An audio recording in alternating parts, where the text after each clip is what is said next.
Kalian tentunya masih punya kesempatan yang sama untuk masuk ke PMPL SEA tentunya. Ya, sudah bakal jadi semua tim sudah mulai turun menuju ke... Sekarang back to their hometown mungkin. Kelpozo dan RRQ ini yang menarik banget ya. Tidak ke Watertown, justru ke bagian selatan. Betul, karena pakai tidak ada perubahan yang drastis. Geek Fam yang berubah juga. Tadinya mereka scrapping di Power Grid. Betul. Mereka pindah ke Mountain Wave yang emang kemarin notabene kosong tampaknya. Kali ini dari Dranix menempatkan First Blood, menumbangkan pemain dari Aero kali ini ya. Betul banget, Elpozo. Kalau tidak nyampe itu sulit banget tentunya untuk kita memaksakan ke arah sana. Ditambah lagi vehicle yang mungkin belum ada. Dan berbicara kesulitan, sekarang Steve dari Aura yang sedang bergerak ke San Martin ternyata sedang dikejar juga oleh EVOS. Walaupun EVOS akan menuju ke arah hometown mereka. Ya, lootingnya seadanya gitu. Itu dia, predict shot mungkin aja akan dapat bisa pas gitu ya. Terus parkirnya maju. Nggak jadi. Mundur dikit ternyata. Dan kita lihat di sini ada infografiknya dari seorang Lizard. Ini tadi kita lihat adalah player yang tadi ada di head-to-head battle antara EVOS dan juga Big Town Red Alliance. Di EVOS ada Lizard, favorit weaponnya adalah AKM. Sudah ada 90 kill dia bukukan selama regular season, 43 assist, 95 knockdown. Dan ke arah teman sendiri belum kita saksikan. Tapi ya Bigetron di bagian Pekado tidak ada gangguan sama sekali sebagaimana Wolfie sebutkan sebelumnya, providing loot yang cukup baik dan mereka bakal fat banget sih. Sebagaimana tadi Junior udah sempat ngebahas analis kita, mereka tidak ada gangguan di sini, banyak komponen yang bisa digunakan, jadi mereka udah cukup fat untuk utility dan equipment. Iya, sudah bakal gain dari kameranya tim Bigetron ya. Mereka santuy mainnya. Betul. Santuy banget dan sedang melakukan mungkin perombakan besar untuk hari ini ya. Mungkin dari gameplay mereka, mengingat kemarin memang secara objektif ya, bisa dibilang itu adalah hari terburuk mereka sepanjang PMPL, baik itu regular season ataupun kali grand final. Ya, sebuah opini objektif gue juga melihat kemarin mungkin masih banyak misplay. Ini 3 active player di dalam perkotaan. Betul, kita bakal kali ini seorang Steve di take down, tapi Toms akan terlihat dan ter-take down juga oleh Swaffel, ter-HBD. Dan tampaknya Toms bahkan tidak tahu posisi dari Swaffel barusan di mana. Betul banget, berbicara agresivitas juga di hari pertama, menunjukkan performa yang luar biasa. 2 chicken dinner, satu tim yang baru saja di grand final mendapatkan back-to-back chicken dinner. Betul, ini dia gyro sensitivity-nya lebih galak lagi untuk kali tiganya. Iya, 270%. Meskipun untuk third person dan juga red dotnya 290 ya. Betul banget, berkurang 10% tadi kalau kita lihat Foxe sebelumnya ya. Tapi ini menarik, 3 kali scope 270% menandakan berarti player yang sangat tenang Voker ini. Karena dengan 3 kali ini oleh Aura sendiri, karena tadi mendapatkan informasi dari Steve dan knock out dipulangkan ke lobby, 3 player tidak mau bergerak terlalu banyak karena bahaya banget.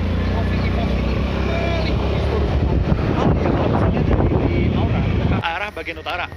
Cuma Dranix yang berani terobos tadi. Betul banget, untuk ke arah Cruise Deval ya, Dranix biasanya ya. Betul. Dan di tempat lain sekarang kita lihat Hijrah ter-take down oleh Voldemort, langsung menjadi sebuah confirm kill. 3 player tersisa dari Ion dan mendapatkan 1 kill untuk RRQ sejauh ini. Betul, tampaknya kedua tim ini sedang scrambling ya, mencari jalur rotasi. Dan akhirnya Ion kembali dan akhirnya Hijrah tertangkap dari adaptasi semua tim. Termasuk BTR sekarang memainkan high ground juga, di mana biasa mereka lebih suka nge-hold di daerah open field-nya Pekado. Sekarang mereka naik high ground, ini booking sama Luxi, tapi temennya tim Smith itu dibunuh sama Requiem. Oh, karena bawa kendaraannya si Requiem ya. Betul, tapi masih kembali lagi si Ren yang tadi melakukan rotasi cukup late, sekarang udah ada di sekitaran LL atau Los Leones. Ion pun mendapatkan sebuah compound di sekitaran open field Leon.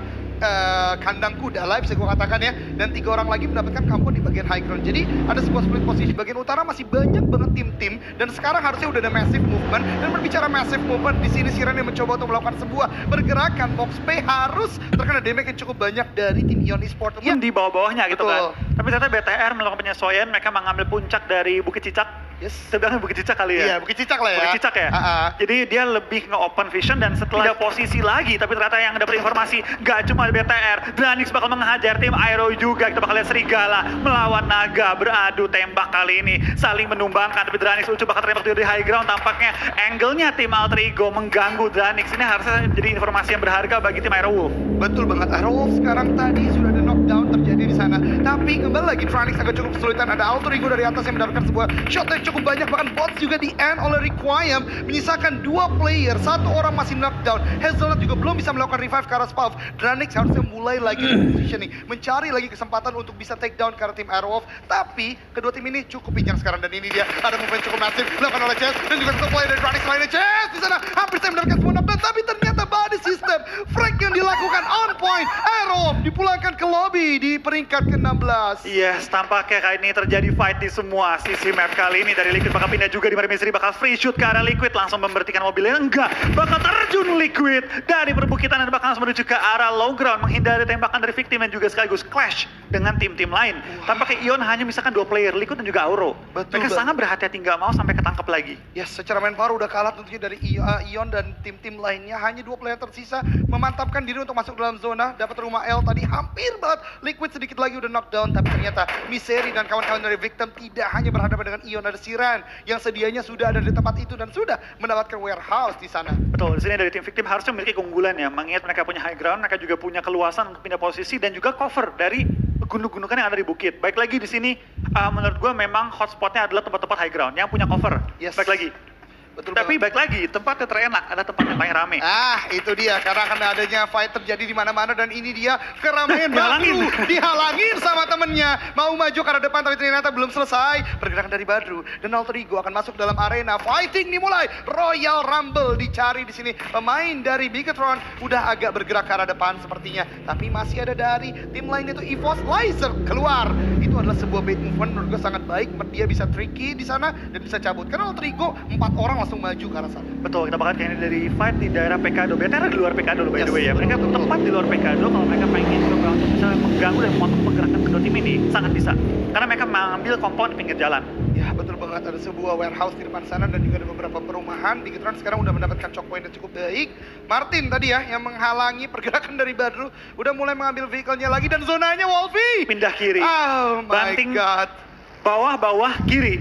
Ini annoying banget dan terlihat baik banget tim yang akhirnya numpuk, yang tadi di Pegado numpuk, sekarang bakal numpuk di daerah tempatnya BTR harusnya. Ini bakal di tempat penumpukan nih. Yes, betul banget, dan berbicara penumpukan ini dia yang tadi Wolfie predik di awal. Bigetron bisa banget untuk melakukan cut rotasi, tapi kita melihat boom dan di tempat lain itu dia Microboy Ryzen mendapatkan 2 knock dan bahkan 3 dari Luxi juga. Martin langsung dikonfirm jadi kill, harusnya tinggal ada 1 orang lagi dan Badru last man standing kah? Oh ternyata belum, tapi tadi ada sebuah steal kill dari Lufrey ke arah player dari Alter Ego yang sedianya di knockdown oleh Bigetron Retaliance. Ya, sudah bakal juga kali fight dari semua sisi map mulai pecah. Penumpukan yang tadinya masih lumayan renggang sudah bertemu semua kali ini. Memperebutkan area-area dalam circle yang kembali banting dan banting lagi. Kita bakal dari serang Ken, tampak diincar oleh Okiozora, lemparan bom jarak jauh menuju ke arah Ken. Dan tampaknya ledakannya belum terkena ke targetnya. Laser Last Man Standing dari EVOS bakal coba untuk bertahan seorang diri juga. Dan cukup banyak tim yang tinggal Last Man Standing. EVOS dan juga Ion. Betul banget, ini cukup sulit tentunya buat 3 tim tersebut. Tinggal 1 active player. Di tempat lain ada sebuah fight yang cukup masif. Ararki dan juga Siren. Dari lower ground Siren bisa melakukan sebuah kontrol yang cukup baik. Misalkan Mock Space saja sendirian. Masih mencari-cari, ada sebuah shot di sana. Tapi ternyata body sistem Ararki terlalu baik. High ground mereka kuasai juga POV yang sangat luas. Dan Siren dipulangkan ke lobby. Oh, Zuxi tertangkap juga tampaknya di daerah low ground oleh Lofrey. Yang tidak masuk ke zona terlalu cepat. Dia lebih pengen menjadi third person. Tapi tampaknya dari Okiozora tertangkap di daerah perumahannya. Dari BTR tampaknya tidak mau begitu saja kehilangan anggota mereka, maka coba menahan Zuxi, tapi tembakan dari Lofrey mulai galak. 3 anggota dari high ground. Betul, kita bakal ini semua tim sudah mulai bertemu juga. Tampaknya Zuxi bakal ter-take down oleh seorang Poundbeat kali ini. Tinggal 38 masih live. Lofrey dengan 7 kill pada hari ini ya. Bener-bener galak permainan mereka dan tampaknya ada semangat baru untuk mereka hari ini. Tampaknya EVOS juga bakal pulang di posisi ke-13 dengan 2 kill. Ya betul banget, Lufrey di sini kita lihat Poundbeat dan 1 orang lagi, dan Lufrey udah mulai melakukan sebuah agresivitas, masih mencari-cari informasi. Hands pun udah mulai bergerak saat ini karena memang defensive line dari BTR udah dijagain. Jadi kalau BTR membuka badan, membuka atau open shot ke arah Hands, ini akan menjadi sebuah refrag yang dilakukan oleh Lufrey. Dan lihat, warehouse sudah mereka kuasai. Betul, ini dari warehouse. Baik lagi kita sempat ngomong ya, bakal jadi tempat pertumbukan. RRQ, Onyx, Lofrey, BTR, semua numpuk di daerah ini. Termasuk ada juga tim victim depan mereka setahu gua. Oh enggak, victim agak jauh tadi ya. Betul banget. Sempat dihindari mereka tadi, sempat hindarin fight. Yes, ada Onyx juga tadi kita lihat ya, agak cukup berdekatan dengan zonanya. Oh my god. Kembali, mental. Tampaknya tidak ada ampun bagi semua tim akan berjuang semaksimal mungkin pada game kali ini. BTR lagi ngunci juga pergerakan tim Alter Ego. Smith seorang diri, last man standing dari tim Alter Ego bertahan di daerah jerami-jerami kali ini ya. Iya betul banget, DPS dari zona udah sakit banget. Smith masih melakukan healing drop. Di sana ada sebuah movement. Hampir saja Ryzen yang melakukan pick tadi knockdown di sana, tapi ternyata masih bisa untuk dilakukan pick kembali lagi. Smith udah nggak bisa bergerak kemana-mana. Ya, kita bakal lihat dari BTR juga masih menahan dengan tim Lovre yang tepat di depan mereka, memotong jalur mereka menuju ke arah rotasi. Smith juga lagi berusaha untuk mencari tempat jalur teraman kali ini menuju ke arah safe zone. Semua tim lagi berusaha untuk mencari posisi mereka masing-masing, tapi ternyata beberapa tim juga harus termakan oleh Blue Zone. Smith tumbang di posisi ke-10 kali ini bersama dengan tim Sultan Tim Alter Ego dengan 2 kill. Betul banget, dan ini akan menjadi kesulitan baru bagi Big Tron Red Alliance karena mereka sudah dijaga oleh Louvre. Ada sebuah defensive line yang dibuat, bahkan RRQ dan Onyx juga ada di sana. Dan Slayer terlalu maju ke depan, belum ada bar sistem yang dibuat knockdown justru, tapi Ryzen juga di-refract dilakukan oleh Louvre. Pondbit dan juga Hans akan menjadi 2 player di bagian defensive line saat ini. Luxi masih mencari-cari di manakah posisi Pondbit dan juga Hans. Oh, lemparan bom yang bagus banget. What a nade dari seorang Hans memfinish Ryzen. Big Lobo knockdown, tinggal misalkan 1 orang dan di-finish semuanya oleh Louvre Kings. Tampaknya Louvre Kings menjadi conqueror pada game kali ini dengan 10 total kill. Posisi yang enak juga, mereka sudah secure, tinggal mengamankan depan mereka di mana Okizora sudah scouting terlebih dahulu. Tampaknya terjadi fight kembali di ujung-ujung zona antara RQ dan juga tim The Pillars. Mereka mengisi ujung-ujung zona, lemparan smoke mulai lontarkan juga. 8 tim tersisa 30 yang masih alive. Iya, betul banget, masih ada sebuah smoking di sini mencoba untuk menahan, dan Boboho di sana masih mencoba untuk melakukan sebuah pick ke arah depan, tapi ada sebuah batu yang menghalangi dari RRQ, tapi bisa untuk melakukan sebuah knockdown. Di sana Warung juga di-refract 2 orang bahkan dari RRQ knockdown, harus melakukan sebuah setup revive yang cukup cepat karena mereka masih berada di luar zona walaupun tipis sebenarnya untuk bisa bergerak ke arah dalam saat ini. Betul, tampaknya terjadi fight di semua sisi dari pojok-pojokan circle di mana RQ cukup tertekan dari pergerakan mereka ya. Tidak bisa maju ke depan di mana Onyx di kanan juga TP di kiri. Revive sedang dilakukan juga, kali ini kita bakal terjadi lemparan bom kembali dilontarkan oleh tim The Pillars menuju ke arah cekungan yang dimiliki oleh tim RQ. Susah banget mereka bergerak kali ini. Iya, betul banget, dan berbicara kesulitan juga dari tim Geek tadi melemparkan sebuah nade ke arah tempat lainnya, tapi RRQ mencoba untuk melakukan sebuah nade karena The Pillars ada refract yang dilakukan. RPko ternyata lebih dulu mengamankan posisi. The Pillars juga itu sekarat banget, hati-hati turun dari baginya dan masih bisa melakukan sebuah healing from, dapat cekungan juga The Pillars. Betul, tampaknya Boboho juga bakal tumbang kali ini dari ledakan seorang Malfoy, dan tampaknya dari tim The Pillars masuk ke tempat yang sangat-sangat berbahaya. Ini semua tim berbahaya sih kali ini ya. Ya, betul banget, semuanya oke dapat zona saat ini, tapi sangat tipis antara satu tim dan tim lainnya. Bahkan Aura kita lihat agak cukup kesulitan, agak cukup terpisah juga di sana. Harus mulai masuk dalam zona lagi karena membouncing lagi ke arah bagian bawah. Harus sebuah nade dikuk oleh Bobs, dilemparkan ke arah depan. Ada Jaden di depan sana, apakah kena? Boom! Belum terkena. Tapi dia tahu kurang lebih Jaden ada di posisi mana. Betul. Dan tampaknya kembali zona pental. Morph bakal tumbang di posisi ke-8 dengan 2 kill pada game kali ini. Semua tim benar-benar agresif banget pada hari ini memperebutkan area mereka masing-masing. Bobs ternyata dia ditumbang oleh Roses ya. Betul. Posisinya ketahuan ternyata. Itu dia, Jaden sepertinya memberikan informasi ya tadi ya. Ada sebuah Kepotong. nade, iya betul banget, ada sebuah cut di sana. Roses juga masih melakukan sebuah shot. Bobs sepertinya tidak bisa untuk di-revive, dan itu dia, Bobs akan dipulangkan ke lobby. Bobs sudah mulai dikeluarkan oleh Roses untuk mulai menyeberang. What is that? Ada sebuah kendaraan yang berputar keluar. Nick di sana, 1 knockdown dari RRQ menyisakan Voldemort. Ada sebuah refract yang cukup dilakukan. Ken masih melakukan revive depan sana. Ada Cleon juga cukup berjauhan. Ada sebuah nade di-cook oleh Voldemort, dilemparkan ke arah depan. Will it connect ke arah Ken? Boom! Oh, belum. Dan kita bakal 2-on-1 situation Voldemort melawan Ken dan juga KP yang bakal lontarkan ke arah seorang Ken. Belum merupakan target, tapi Leon bakal menumbangkan dengan mobil.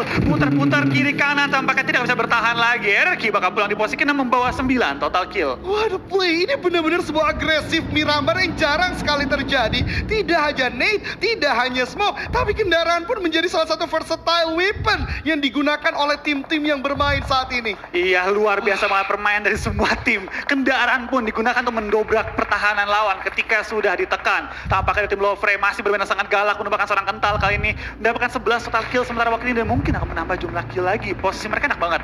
Ini kalau Louvre Chicken dengan jumlah kill double digit, top 6 kayak langsung deh. Iya, betul banget, karena mereka butuh poin juga, dan tempat lain itu dia. Kembali lagi digit demi digit ditambahkan oleh Louvre. Hans bahkan sekarang melihat pergerakan dari Onyx. Ada sebuah nade, utility benar-benar useful di map seperti ini. Di-cook, dilempar ke depan. Sepertinya belum bisa mengenai dari Onyx, tapi shot dari Hans justru yang langsung ke arah KP. Knockdown ke arah satu player dari Onyx. Iya, kita bakal lihat pergerakan dari Onyx tampak kayak tertahan oleh Louvre dengan 4 anggota mereka dan juga 12 total kill yang mereka kantongi ini. Louvre yang berbeda dengan kemarin, bener-bener berbeda banget. Betul banget, Louvre bermain sangat agresif. Lihat Slayer dan kawan-kawan dari Pondbit, Ken bahkan knockdown. Di sana Cleon dan juga Nick di bagian sana. Nate dilemparkan kembali lagi. Suppressing demi suppressing dilakukan oleh Louvre. Onyx benar-benar kesulitan. Pondbit masih mencari-cari, baik pun Slayer. Dan lihat, dua sekarang bahkan. Tinggal Nick seorang diri bertahan. 1 lawan 2 dan posisi Nick kita bakal apakah dia bisa menumbangkan Slayer dan juga Poundbeat yang langsung menerjang ke posisi dia, menemukan seorang Nick dapetin satu, Nick dapetin dua, kali ini enggak. Hanya dapetin satu knock dan akhirnya Onyx pulang di posisi kelima dengan membawa 4 total kill. Betul banget, dan Poundbeat di sini masih melakukan sebuah crawling maju ke arah depan. Deathmosh di tempat lain sangat low HP, ditembaki oleh Boom di sini masih bisa untuk melakukan sebuah repositioning dan healing from the pillar, juga sepertinya masih cukup kuat mendapatkan sebuah high ground, tapi zona benar-benar mengarah ke bagian Boom dan juga bagian Lufre saat ini. Onta masih mencari-cari pergerakan dari player yang ada di bawah dia. Ada sebuah nade dilemparkan oleh Ikyar ke arah dalam rumah, dan ada sebuah nade dari Onta udah cukup di-cook, dilemparkan ke arah depan, ternyata cukup misang ke arah kanan. Kyozor tempat lain ter-knock down oleh Sebabel, langsung menjadi sebuah confirm kill di sana untuk Boom Esports. Betul, tampaknya Boom juga sudah menumbangkan lawan yang bisa dibilang paling berat yang mereka di circle kali ini ya, menumbangkan 2 bahkan ya, tinggal misalkan seorang Slayer bertahan seorang diri, dan Lofre 16 kill. Sayang banget mereka kehilangan anggota mereka ketika masuk ke circle ke-7 kali ini ya. Boom tampaknya lagi-lagi menguasai zona-zona akhir. Keahlian Boom untuk menjaga zona itu bisa dibilang udah level yang tinggi banget. Betul banget, map awareness, predict zone dari Boom ini benar-benar bagus saat ini. Bahkan kita lihat ada 2 angle shot yang dibagi, karena Boom mengetahui di bagian warehouse masih ada 2 player atau 2 tim, bisa kita katakan The Pillars, dan juga di bagian kiri mereka udah tahu ada Lufre. Ini benar-benar udah deadlock dari Boom, karena tim-tim yang akan mulai bergerak ke dalam zona. Iya, kita bakal kini juga pergerakan dari seorang Deathmosh mendapatkan seorang bangkus, menyisakan 1 pemain dari TP juga, tampaknya Geekfam. Last man standing tidak membuat seorang Deathmosh gentar untuk menembak lawan-lawannya. TP tinggal 1 player lagi, tapi tepat di atas dia, seorang Onta bakal lompat ke arah bawah, menahan sakitnya Blue Zone. Deathmosh lawan Onta, one on one situation. Deathmosh meng-clutch 2 pemain dari tim The Pillars. What a play dari seorang Deathmosh. 1 melawan 2, 1 knockdown. Surprise attack tidak gentar untuk Deathmosh. Bisa 3 tim saat ini, Lufre, Boom, dan juga Geekfam ID. Iya, kita bakal lihat kayaknya dari tim Geekfam pengen bertahan. Minimal nomor 2 dan didapati oleh tim Geekfam. Ini 2 lawan 1, apakah Deathmosh bisa meng-clutch kembali ya? Tadi udah di-clutch, apakah dia bisa clutch lagi dan menahan jumlah poin yang dia akan dapati oleh tim Boom? Ini Deathmosh nilai 2 kill dia dari ke TP, itu nilainya udah kayak 6 poin. Iya, betul 4 banget. poin placement, 2 poin kill. Itu dia, luar biasa banget dari Deathmosh. Apakah akan ada Clutch Meister yang dimainkan oleh Deathmosh karena melawan 2 orang? Posisi dia udah benar-benar terlockdown, diketahui oleh Boom, masih melakukan sebuah boostingan seperti dari Deathmosh, menunggu healing promnya untuk full terlebih dahulu. Smoke sudah di pop out, mencoba untuk bergerak, dan lihat fire dari Sebabel tidak memberi ampun untuk movement Deathmosh berikutnya. Kita akan lihat zona ke-8 akan kemanakah, ternyata ke arah Boom. Oh my god. Kalau ke arah Deathmosh mungkin beda cerita ya. Betul. Mungkin. Tapi Boom juga lihat deh, mereka langsung nge-smoke bisa dibilang pintu-pintu masuk dari seorang Deathmosh. Jadi ya Deathmosh kalau keluar tuh buta visionnya. Iya. Ketika dia keluar, dia bakal langsung disambut oleh tembakan dan peluru panas dari tim Boom yang sudah mendapatkan keuntungan zona. Kayak Deathmosh tahu deh, dia nggak bakal bisa keluar. Dia mau mati zona aja kayaknya. Itu dia akan lebih memilih seperti tidak memberikan poin kepada Boom. Iya. Tapi masih ada taunting yang dilakukan di sana karena memang udah cukup sulit. Boom masih melakukan sebuah deadlock position, masih melakukan sebuah angle view ke arah Deathmosh. Belum ada shot yang dikeluarkan sama sekali antara kedua tim ini. Betul, dengan pengalaman seorang Deathmosh, gue rasa Deathmosh nggak bakal mau kasih kill karena dia tahu depan itu open field. Betul. Udah di smoke di pintu dia, jadi kurang lebih dia nggak tahu posisi Boom ngumpet di mana. Dan sekarang Deathmosh gue rasa kalau kecuali dia bisa dapetin 1 pick. Oh enggak, dia keluar. Sumpah, tadi gue kira ya dia nggak bakal keluar kecuali dapetin 1 pick. Dan ternyata dia memberanikan diri